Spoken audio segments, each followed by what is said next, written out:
यवतमाळ विधान परिषद निवडणुकीच्या पार्श्वभूमीवर महायुतीतील मतभेदांच्या चर्चांना उधाण आलं असतानाच राज्यमंत्री आशिष जयस्वाल यांनी महायुती एक संघ असल्याचा दावा केला।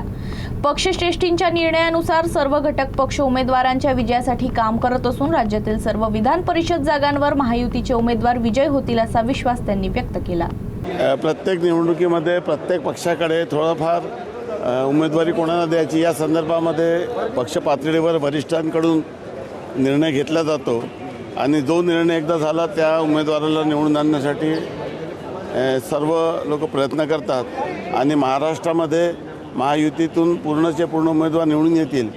ज्या पद्धतीचं मागच्या विधानसभेच्या निवडणुकीमध्ये महाराष्ट्राच्या जनतेने जो जनादेश दिला त्यानंतर स्थानिक स्वराज्य संस्थांच्या निवडणुका झाल्या आणि त्या निवडणुकीमध्ये फार मोठं यश महायुतीला लोकांनी दिलं। आणि हे मला सांगण्याची गरज नाही की ऑलरेडी आमचे मतदार हे खूप मोठ्या प्रमाणात आहे,